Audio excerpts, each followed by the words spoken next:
After a 1-year hiatus, this is back. The Russell's Reserve 13-year batch 6 were labeled as spring 2025. And it's back at the highest proof ever at 123.8, which is nice. But it's also comes in at the highest price point ever with an MSRP of $200, which is not nice. So today, I'm gonna be comparing it to this, the Elijah Craig Barrel Proof Batch B525, which is the best, or rumored to be the best, since that famous C923. And more importantly, comes in at almost 1/3 of the price at $70. So I'm gonna let you know two things. First, are these worth the hype? Is this really the best since that awesome batch? And is a new batch of Russells as good or better than the previous batches? And second, and most importantly, which one is the better value? If you had to hunt for one, which one should you hunt for? I'll let you know right now. Oh yeah. Welcome to Whiskey. My name is David, and I know what you're thinking. There's no way the whiskey inside the Russell's Reserve 13-year is 3 times better. The 3 times cost better than this, the Elijah Craig Barrel Proof, the B525 batch, especially if it's as good as rumored. But you're paying for more than just the whiskey when you pay for a bottle. Whoa. Okay, hear me out for just a second. First, you're paying for the rarity of this Russell's Reserve 13. In life, it's always supply and demand, right? When there's this little supply and there's this much demand, unfortunately, prices go up. And Russell's Reserve, Wild Turkey, or Campari, or whoever figured out, hey, Russell's Reserve 13 is so much in demand, we could increase the price from 70 to 100 to 150, and this one to 200, and it still sells out. It's still hard to find. They just posted online, and you know what? It sold out really quickly. So unfortunately, you're also paying for the rarity of the bottle. And second, you're paying for the experience. It might be a little bit of Elijah Craig's fault in terms of they kind of flooded the market, which is a good thing for a lot of us. This is what we wanted, right? We don't want to hunt. We wanted everything on the shelf. And now Elijah Craig Barrel Proofs are on the shelf, ready to buy. Now, certain batches are not available, but for most bourbon consumers, they don't really know the difference between the A batch, a B batch, and the C batch. They don't know what's the greatest of the best. They're just like, oh, Elijah Craig Barrel Proof, that looks pretty good, and they didn't buy it, right?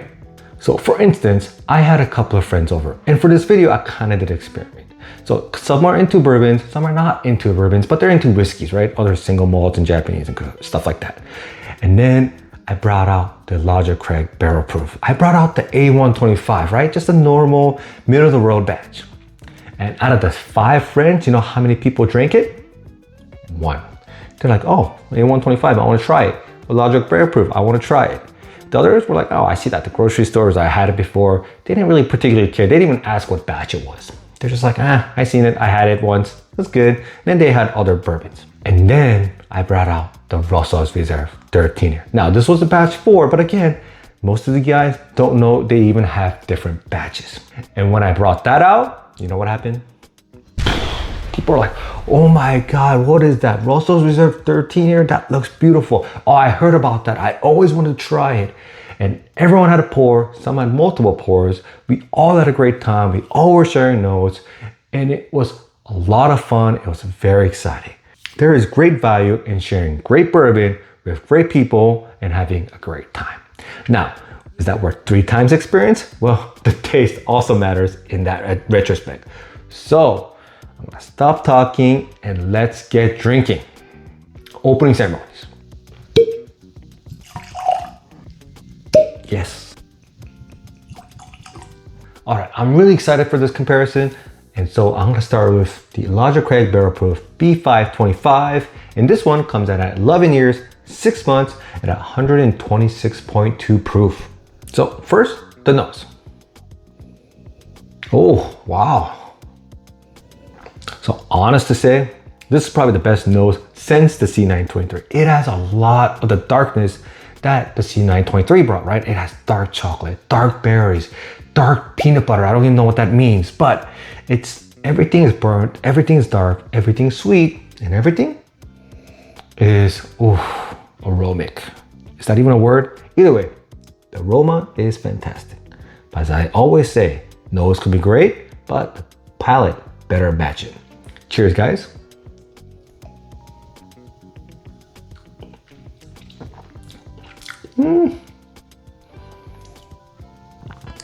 Well, after having 2 sips, I will say this is different. This is not A125. This is better than any batch I had in 2024. Wow. I can see why it's rumored to be the best since C923. It has this overwhelming, really sweet, really dark, kind of a berry juice, right? Like a medley of berries that's been boiling in a pot for the longest time. And that jam goodness just comes all the way through. Wow.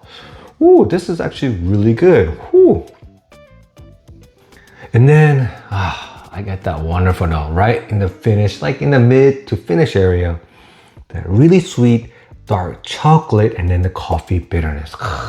So for me, that's like how I describe like a sweet oak, right? Really oaky goodness, because you get that dark chocolate sweetness, which is not sugar sweetness. It's that subtle cocoa, but then that coffee bitterness, that dark coffee, really good bitterness to balance it out. That oak, that, you know, when you get charcoal, it's not just sweet. It's that smokiness, it's that spiciness, and you get all of that right there. And it's, wow, this is different. This is really good. Wow, this is gonna be hard to beat, let alone triple the price. I don't know, this was really good.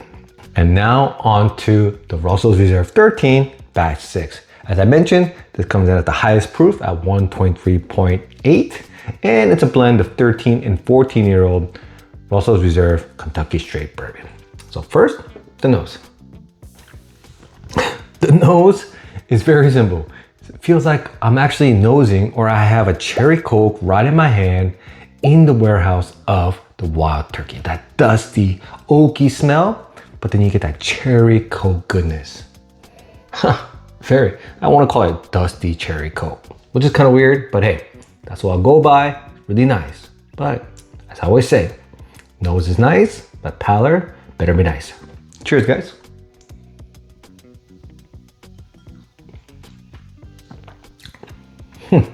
Ooh. Wow, even on the first sip, I get that sweet Coke. It's almost like a Diet Coke or a Coke Zero in a sense. You don't get that cane sugar, you get the aspartame, the Diet Coke, which I really like. I mean, I'm a Diet Coke kind of guy. And so to have that kind of like artificial sweetener type of feel in a bourbon is actually pretty refreshing, and I really like it.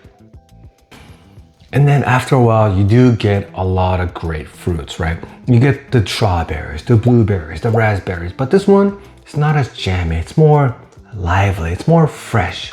It's almost as if I bit into a medley of berries. And so that is really, really, I love fruit. I love all that stuff in bourbon, and both of these have it. So today, it's my lucky day.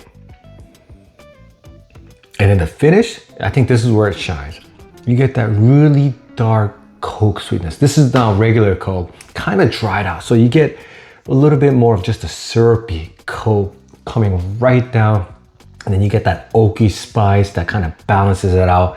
But it's really sweet. You can feel it. It's really oily. Ooh, this Russell's Reserve 13 is done really right. Now this is weird to say, because I'm actually getting cherries now, and because of that dark cola, that sweet caramel kind of feel at the end. To me, this one's a much closer to a really good stag batch than it is to any Russell's Reserve or Wild Turkey. Now, it does have a slight Wild Turkey funk to let you know that it is Russell's Reserve. But man, if I had a blind, I would think it might be some of the older stag batches. It's really that sweet, that cherry, that goodness, that syrup. All right there. And so, whoo, this is really fun. This is really good. Woo. All right, so I'm gonna go back and forth to let you know which one's the better value and which one you should be hunting for right now. All right, that was a wonderful time. It's always nice to drink 2 great bourbons back to back and try to compare. And you know what? Frick it, just drinking these 2 is always a great privilege. But I do have to make a decision. So I'm gonna answer all those questions in one shot, all right? Are these worth the hype? Which one is the better value? If you're hunting one thing, which one should you get? It's going to be The Elijah Craig Barrel Proof Batch B525. I can't believe this is $70. I would have to kind of compare it back to back, but I'm gonna say that this is right up there with the C923. This is a wonderful, wonderful batch. You get all the dark berries, you get all the dark notes, you get all the dark oak. You get everything you want in a bourbon right here. It's almost like drinking a dark chocolate Snickers, but with dark berries jam on top, or berry jam on top, or whatever you want to call it. It's a total experience. Now, the Russell's Reserve 13 is no slouch. It's absolutely delicious, but is it $200 good?